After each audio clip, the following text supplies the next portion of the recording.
I found a manga where naked animal people battle each other in edgy, violent pit fights. Let's talk about it.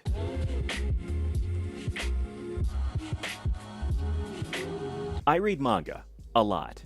And as a person who does, there's always one thing that I really wish did exist, but deep down I know it basically never will, or at the very least it's gonna be ultra rare due to it being so non-conventional. I want a furry action manga. Okay? That's all I want. Or at the very least like a shonen. Look, I like anthros. A lot. Not that fursuit crap. Keep that junk away from me like the plague, please. I prefer to keep it on a piece of paper, no offense. But yes, I like anthro art. A lot. When it bears the right art style, it just scratches an itch in my brain that makes me fall in love with it, man. I think that's why I love BNA's aesthetic so much. And I also like action manga. A perfect combination of intensity and personality can make some of my favorite comics out there, like Gachiakata and Kengan Omega. So yeah, if a combination of both existed and it wasn't frickin' impossible to find, I'd be a happy man. But unfortunately, reality tends to be quite disappointing. The problem is that you just don't see that combo ever, because when it comes to anthropomorphic animals in manga and anime, most of the time they're utilized for excessively cute kawaii material or excessively spicy material. Oh, also, or as a cheap excuse for a fantasy beast race in an isekai, but yeah, that's a whole thing. I just want to put emphasis into the fact that I've wanted something like this for a very long time. Like a long time, boys. So much, in fact, that I actually sat down and tried drawing my own comic featuring this very combination of these two things. It's friggin' awful, by the way. Do not look for it. I made it like 6 years ago. But yeah, after assuming I would never find a furry action manga, I did. And it's more than likely a manga that you've never heard of. Like, you might have clicked this video because you recognize the thumbnail's art, but generally this thing is pretty under the radar. Boys, this is Killing Bites, a manga that is a bit of a melting pot of a handful of things. It's weird, it's violent, it's edgy, it's dark, it's all sorts of junk. And by the way, it's not the good kind of dark. You'll see in a second. Will this manga satisfy my desires of finally finding an action manga with anthros in it? Let's dive into this baby and find out. It was just another night where a random college student looking ass girl gets kidnapped by a bunch of criminal predators. Yes. That is literally how this manga all starts. Yeah, you remember when I said literally seconds ago that this manga is dark and not in a good way? Yeah, I wasn't joking. This manga does not want to be dark in a way that displays subtle psychological character development or story depth.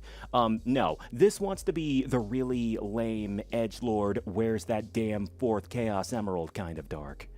So yeah, good first impression. Our main dude, by the name of Namato, has no idea that his little college buddies were total degens and stops the car because he's not going to be a part of this literal abduction. But that's okay, because his moral grandstanding on this did not matter to begin with, because they're all effing dead anyway. The girl that they kidnapped personally slayed every single one of them somehow and demanded that he drives to a junkyard as soon as possible before he dies by her hand as well. And so they go there. And what do they find? A giant-ass furry. And that giant-ass furry wishes to fight this girl by the name of Hitomi for money. But how could she possibly dream of defeating such a giant lion monster thing? Oh, you know, by transforming into one as well. Yeah, it turns out that she's also a weird animal person, because that's how she killed all the people a second ago. Yeah, whatever. It turns out that these are all the work of hybrids, a genetically altered species of people bearing the brains of a human and the fangs of a beast. Created and founded by a quartet of evil Japanese corporations, they use these stupid animal people to battle in an underground proxy war on their privately owned properties for money, respect, and power. And main girl Hitomi currently stuck without a pad to stay in, and Namato bearing witness to something he wasn't meant to see, he is now forced into association with these underground weirdos. And thus, this begins Namato's tale of how he suddenly stumbled into an underground world of hybrid monsters that do battle. Yeah. Yeah, so, in case you haven't noticed yet, this manga is literally just Kengan Asura, but with furries. All the way down to the main character being an easy-to-push-around block of wood that the new characters introduced into the manga mess around with. And while I do sound insulting when I say that, on paper, that concept I just said actually is a pretty good idea.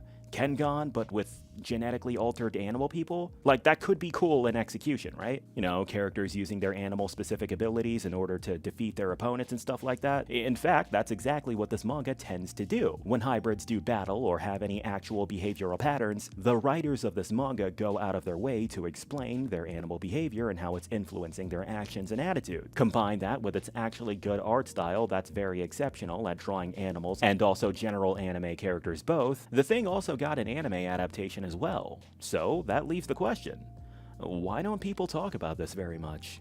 Well, the reason why you've most likely never heard of this before is because it sucks. This manga sucks.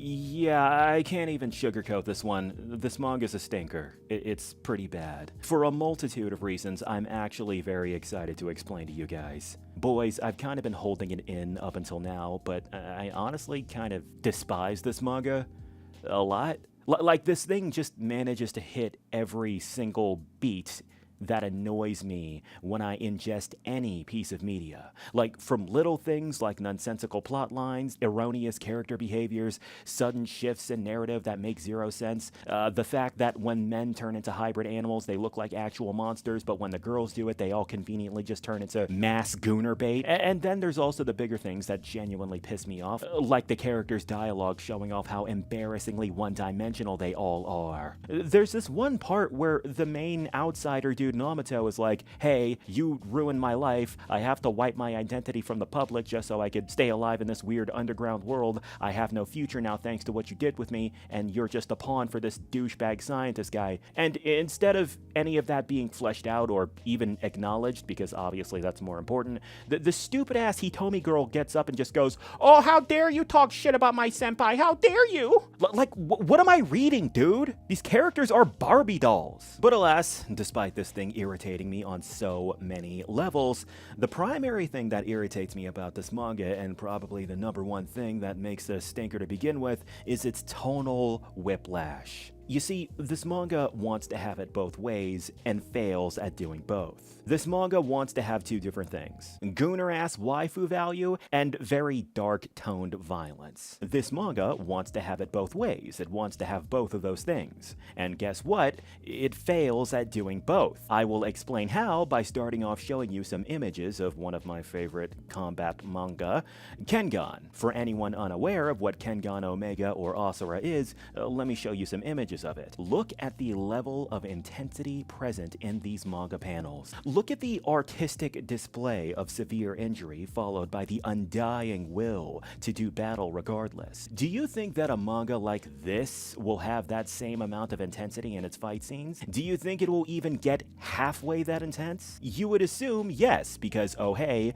look how dark this is, look how intense and edgy this is, what with the beginning of this manga literally starting off with a person getting abducted and all this excessively spicy, in-your-face content. Look at all of these male characters, very gloomy and sad and oppressive backstories that they have. Like, look at all of this. This all very clearly displays an environment of oppressive darkness and intensity and all that edgelord crap. You know what I'm saying? You would figure that the combat and fight scenes of this manga would commit to that level of edginess and its violence.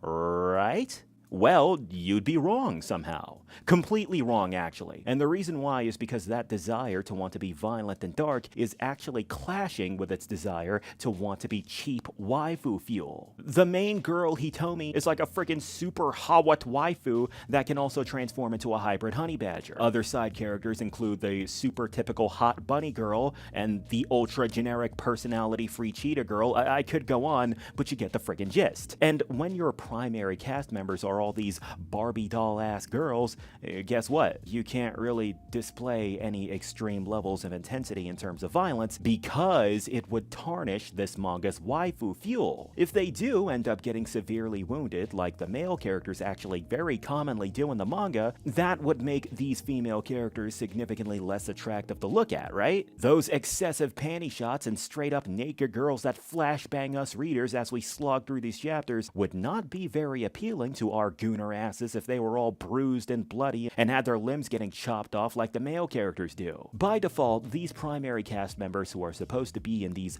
ultra-violent hybrid animal monster death matches that are supposed to be all dark and controlled by evil Japanese Yakuza corporations actually have well, not just plot armor, they have waifu armor, bro. They literally don't even suffer significant injuries or go through any actual difficult challenges in battles. The closest thing you ever get to seeing the main girl get injured is when she gets her arm busted a single time, like freaking 50 million chapters into the manga? Like, other than that, that's it. And if the main characters aren't going through any intense challenges in a manga that describes itself by MAL as an action sci-fi ecchi manga where the primary theme is gore, why the heck am I reading? Look, I'm not trying to be all anti-fan service. A lot of my favorite anime and manga out there are the ones where fan service is literally just the plot, like Keijo and Interspecies Reviewers, but it shouldn't come at the cost of screwing up what is supposed to make the core of the goddamn comic entertaining. You know what I mean? Like, how lame is this? This is actually the same reason why I generally dislike anime like Kagekurui. They got this fake danger bullshit going on, you know? Where they try to make it out like all these girls are these super edgy bitches in a dangerous game. But when they never actually suffer any consequences of being present in this dangerous game, outside of more cheap excuses for lame-ass fan service, why the heck am I watching, man? Boys, when I say that this manga has moments that are ridiculously outrageous that you're supposed to take dead-ass seriously, I do not jest. I didn't tell you the part where the main bitch gets knocked out and almost violated by an evil snake man with 2 giant penises. That is not something I made up. That actually happens. I didn't tell you the part where in the middle of their wannabe Baki bullshit tournament, a random cheetah lady starts trying to bang the main girl because of some contrived slop that I don't even care enough to explain. And despite all of this obnoxious, disjointed, gross gooner slop, the male characters are going through absolutely nothing but excessive violence. And it is very noticeable as you read. This is what I mean when I say that this manga wants to have it both ways and epically fails at doing both in the process, because those two things are getting in the way of each other. You can't start off this manga with a literal abduction, but then literally on chapter 6, 5 chapters after that happens, you're gonna sit here and go, oh ho ho, time for a super cute and hot maid cosplay episode, so kawaii, bro. Like, what?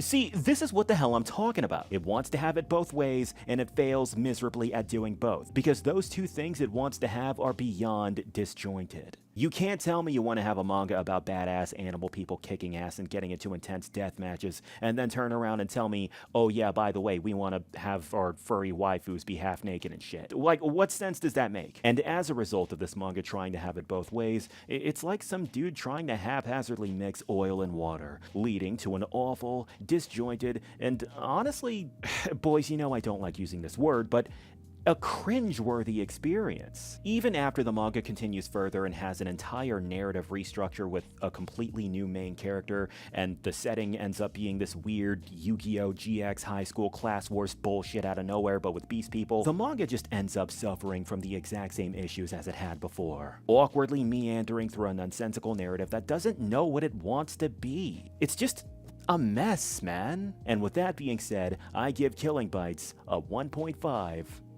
out of 5. I was hoping this thing would suit my fancy, but yeah, this thing just was not it. You want to see a good manga where girls beat the shit out of each other in intense battles? Read Star Strike It Rich, also called Isho Senkin. The creators of Kengan made it, so it's real good. I'll put a source in the description. If I forget to, let me know in the comment section, because I forget a lot. But yeah, that's gonna be all for this one, boys. Thanks for watching. This is Blacklight Jack signing out. You guys have a good one.